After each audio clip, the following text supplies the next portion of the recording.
Olmaaki gaafasi keessi kun dagatu sidiisee sammuun koo boqonnaan argatu daamadaadira haala darbe laalee eenyuudhaan mararaa abbaa koo siin malee olmaaki gaafasi keessi kun dagatu sidiisee sammuun koo boqonnaan argatu daamadaadira haala darbe laalee eenyuudhaan mararaa gooftaa koo siin malee.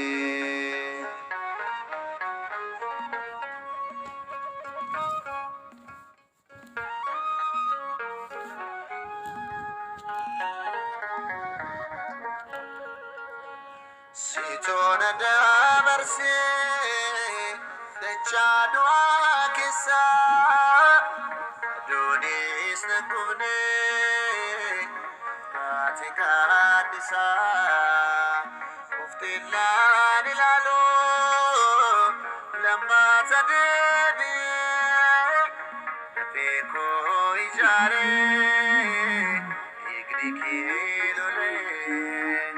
dhiigni kee lolee olmaaki gaafasi keessi kun dagatu. Maqaa Abbaa, kan Ilmaa, kan Hafuura Qulqulluu, sadan Waaqayyoo tokko, Ameen. Isin kabajamtootaaf jaalatamtoota maatii Waaqayyoo, maatii haadha teenya qulqulleettii Dubroo Maaramii, nageenyi karaa Waaqayyoo isiniif haa baay'atu. Akkam bultan, akkam ooltan, akkam turtan, akkam sa'aatii daqiiqaa kana eegan. Ameen. Akka fedhi balleessa keenya osoo nurra lakkaa'in gooftaa keenya uumaan keenya tiksee kan sa'aatii kanaan nu ga'e maqaan isaa kan galatoomee fi kan ulfaate nuuf haa ta'u. Ameen. Maqaa isaa waamnee kan biraan hafnee kan biraa hafuus hin dandeenye haadha qulqullootaa nuufis haadha kan taate haadha keenya qulqulleettii Dubroo Maaramiif galanni ulfinni isheedhaaf haa ta'u. Ameen. Ergamootaaf, duuka bu'ootaaf, abbootaaf, loltootaaf akkuma kennaa Waaqayyo isaaniif kennetti hunduma isaaniitiif galanni haa ta'u. Ameen. Baga ayyaanota guyyaa har'aa ji'aan waggaa yaadatamanii oolan geessan. Ameen. Baga walumaan ga'e.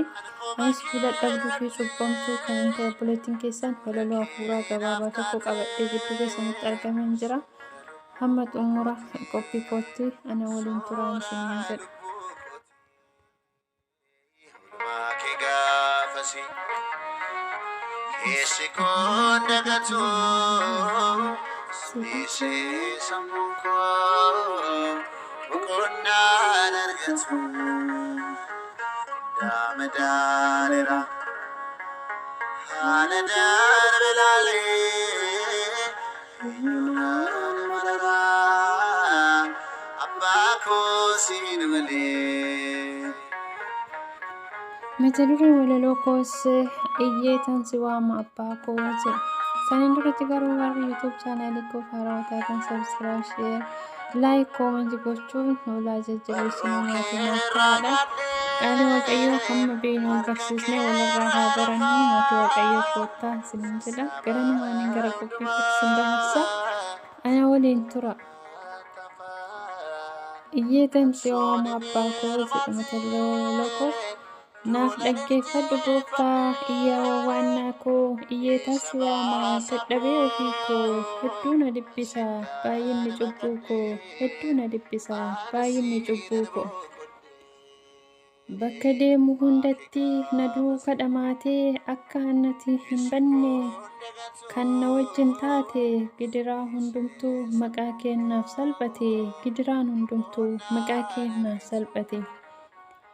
Imimmaan namaa kan namaaf haqxu cubbuu dhala namaaf dursitee kan dhiphattu ani si waammadha gooftaa koo ati gara koo koottu ani si waammadha gooftaa koo ati gara koo koottu. Iyya maraachaaf maaramii kan dhageesse gooftaa na biras hin darbini gara koo ilaali ana mucaa kee dadhabaa gara koo ilaali ana mucaa kee dadhabaa. Nan beeka abbaa arjaa isa garaa laafummaa isaa dhiifamaan kan kaate dhaga'ee sagalee kee anis si waammadha hin jiru kan akka kee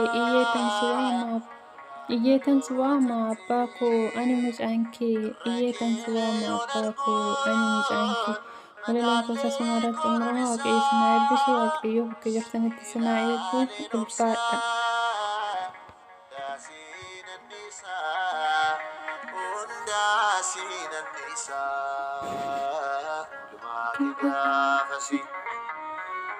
Kesi kodagatu sinise samunko bokonna nergatu